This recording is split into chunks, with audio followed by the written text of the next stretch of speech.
At yun na nga mga kakolkol, nandito tayo sa isang lugar na kung saan may papasyalan tayong napaka-amaze, napakagandang lugar na kung saan matatagpuan lang dito sa 2525 Benigno Aquino Avenue, Barangay Pansumalo, Candaba, Pampanga. Madali lang siya matagpuan sapagkat boundary lang siya ng Baliwag, Bulacan at Candaba, Pampanga. At ito palang napasyalan ko'y napaka-friendly, talagang napakaganda ng lugar, talagang hindi mo masasabi sa sarili na dapat noon ka pa to pinasyalan.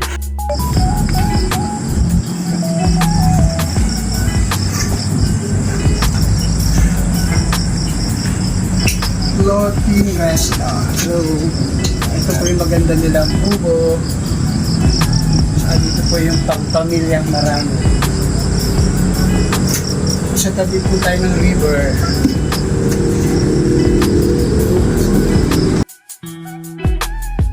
Dahil nakaka-amaze ang kanilang lugar.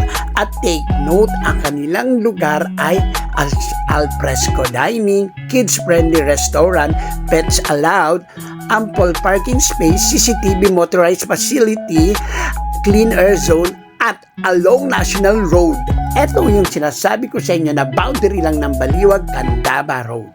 At ito nga po palang napuntahan ko ay ito ang tinaguriang Alexa's Kitchen, na ito ay talagang kilala dito sa kanila dahil nagsiserve silang napakasarap na pagkain. Available pala ang pagkain nila sa a la carte at meron din silang buffet na kung saan 300 plus lang matitikman mo ng napakasarap nilang pagkain.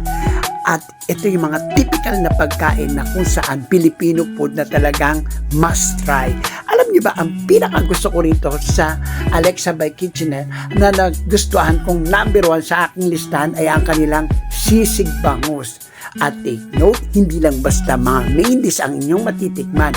Meron silang masasarap na matatamis na kung saan lahat available. At ito pa, kasama sa kanilang buffet only ang napakarasarap at naglalakyang mga barbecue grill, hotdog grill, gizzard at sari-sari mga inyaw na kasama sa halagang 329 pesos.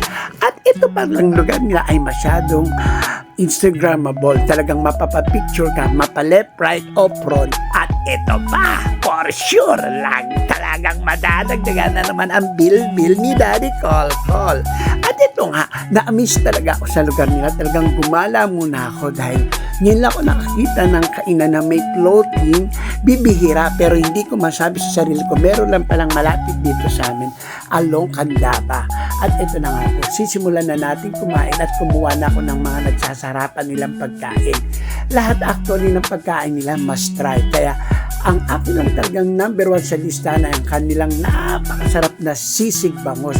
At kasama sa kanilang buffet ang kanilang napakasarap na miso soup. Talagang napailang ulit ako nang kuha nito.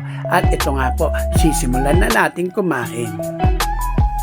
I-rate ko pala ang pagkain nila na 1 to 10 is 8. Must try. Ang perfect 10 sa akin ay ang kanilang sisig bangus. O paano mga kakolkol? Kakain muna ako. Hanggang sa muli. Kita kits. Bye-bye.